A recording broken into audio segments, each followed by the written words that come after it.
This is the life in Koto-One village by night. Darkness has engulfed the entire village. Its people have become used to it, moving from one end of the village to the other for different purposes.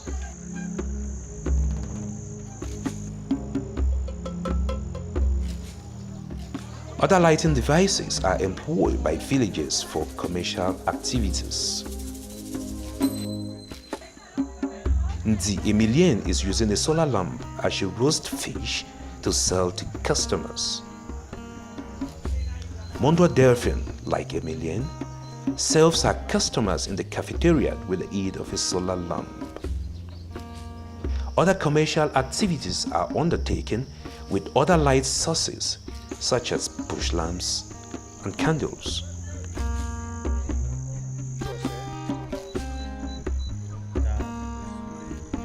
Having been working in the village for months now, SunErgy promised lighting up the village with electricity using solar energy by September 28, 2017.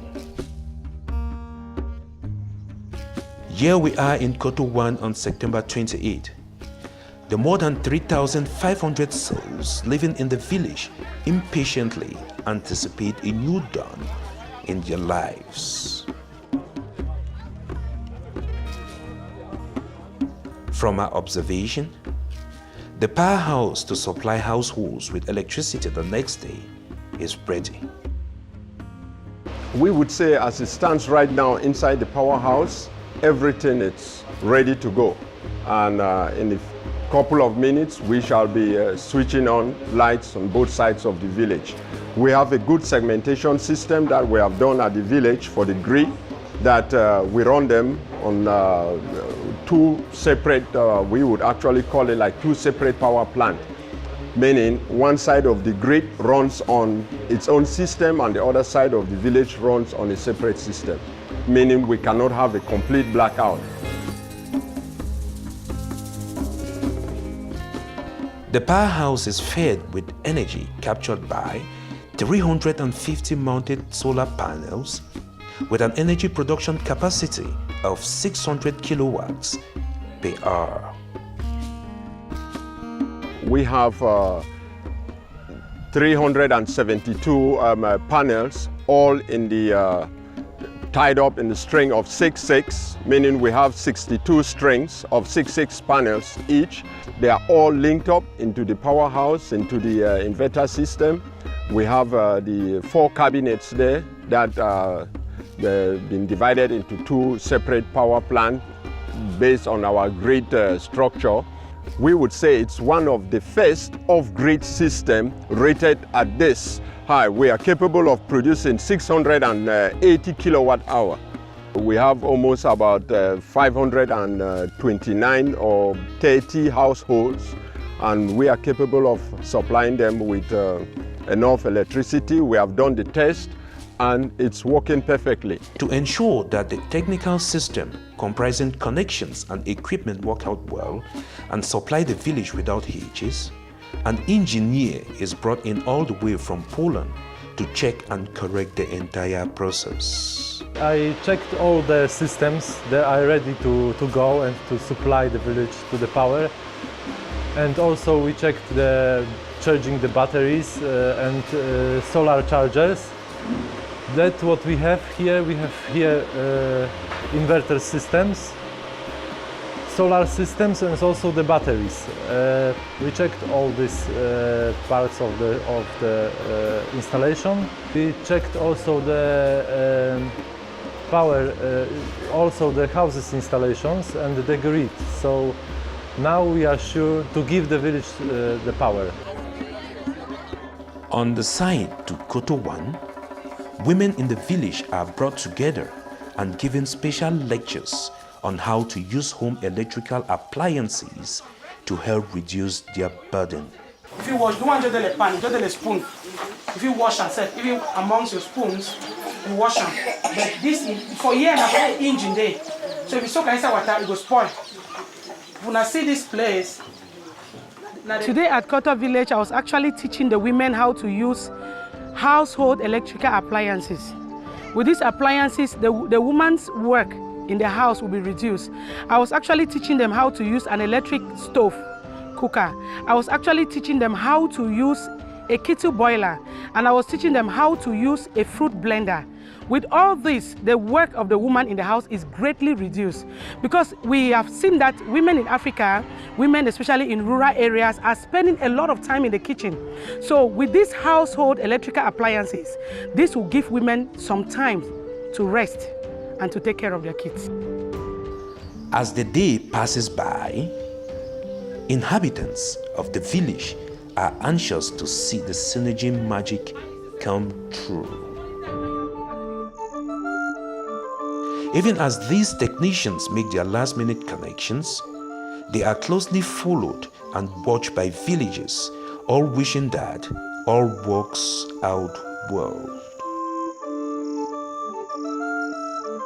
As we go around the village this evening, people are spotted in small gatherings, pondering and discussing about the advent of the Promised Light project. September 29, 2017. The population of Koto 1 is gathered in front of the powerhouse complex led by the traditional ruler of the village for the official opening.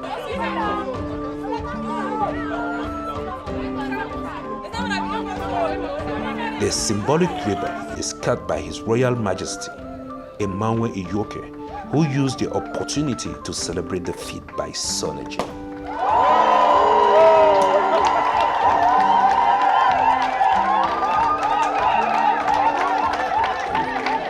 SunErgy oye! Koto oye! Prof oye! Prof oye! It is not easy. So we should respect Prof and the SunErgy elements who are here. And you please respect that light. And respect yourself to pay your bills. Yeah! SunErgy came and said, let there be light. SunErgy came and said, let's give them light. Oh, oh, oh. Everybody should sing this. Bomboko, rejoice, now you have light. Bomboko, rejoice, now you have light.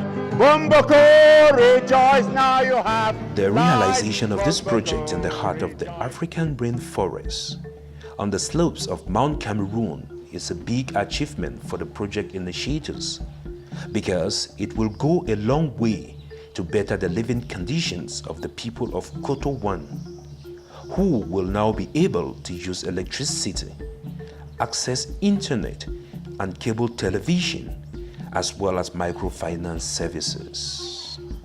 Koto 1 now has electricity, and the people are truly happy, hoping that their living conditions are improved upon with the coming of electricity.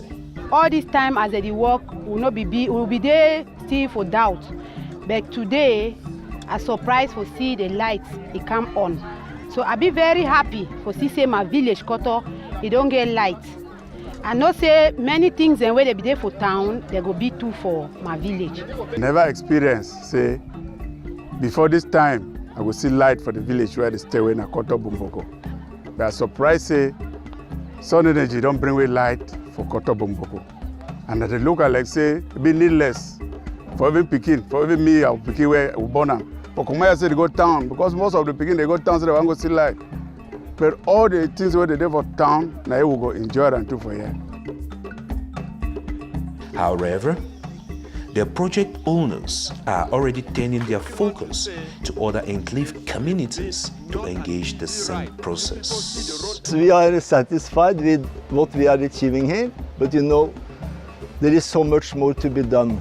Only in Cameroon there are 10,000 villages without access to electricity. And sub-Sahara Africa, there are 800 million people without access to electricity. And on the global scale, it is 1.5 billion. So we should not rest.